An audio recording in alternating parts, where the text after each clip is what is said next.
નજર કરીએ ગીર સોમનાથ ઉપર તો ગીર સોમનાથમાં હિટ એન્ડ રનનો કેસમાં મોટો ખુલાસો થયો છે કે જ્યાં 4 દિવસ પહેલા બનેલ ઘટનામાં જે હત્યાનો ભાગ છે તેવું બહાર આવ્યું છે। ત્યારે હત્યાને હિટ એન્ડ રનની ઘટનામાં બતાવવાનો જે પ્લાન કર્યો હતો ત્યારે મોતને અકસ્માતમાં ખપાવવાનો પ્લાન ઘડ્યો હતો, પરંતુ આખરે આ પ્લાન ચોપટ થઈ ગયો, જ્યાં પોલીસ દ્વારા ઉકેલ કરવામાં આવ્યો છે। આ ઉકેલ જે કરવામાં આવ્યો છે જેમાં ખુલ્યું છે કે હિટ એન્ડ રનની ઘટના એ હત્યા છે, ત્યારે આરોપીઓને ઝડપી આગળની કાર્યવાહી હાથ ધરાઈ। બનાવ બન્યો તો મારા દીકરાને મેં ફોન કર્યો તો 6 વાગે તો કે મમ્મી હું ભૂગવા આવ્યો છે ઈ કે ને મને પાછો ફોન કર્યો તો મારા દીકરાનો મોબાઈલ સ્વિચ ઓફ બતાવતો હતો તો મારા દેરવે ફોન કર્યો કે તારો ઝીણકો છોકરો ક્યાં ઘેરે છે? હું કહું ના ના આવ્યો નથી હજી, એનો મોબાઈલ સ્વિચ ઓફ બતાવે છે। તો મેં કીધું કે કોઈ કીને ફોન કર્યો કે ક્યાં જવું છે? તા કે મારે તાલાળે જવું છે, મને એમરજન્સીમાં બોલાવ્યો છે।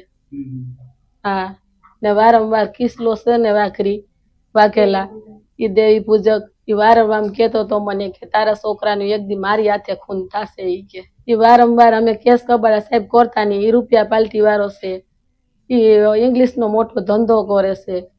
ઈ કે એની બાઈ ને બધી એમ જ કહે છે કે તારા દીકરાને એક દી અમે જીવ લેવું કે।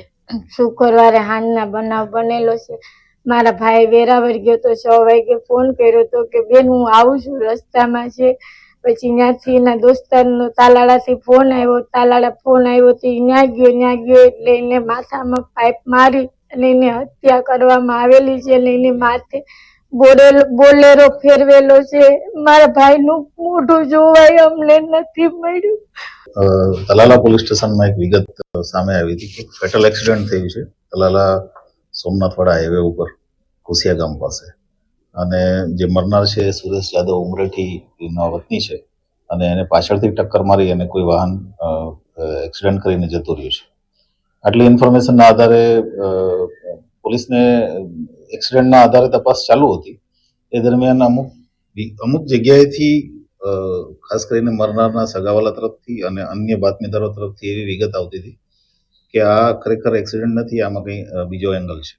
એના આધારે એલસીબી, એસઓજી ગીર સોમનાથની અને તલાલાના નવા પીઆઈ ગઢવી એ બધા સાથે મળી અલગ અલગ ટીમો બનાવી અને આ જે આખો બનાવ છે એનો રૂટ માટે થઈને ટીમો લાગી ગઈ।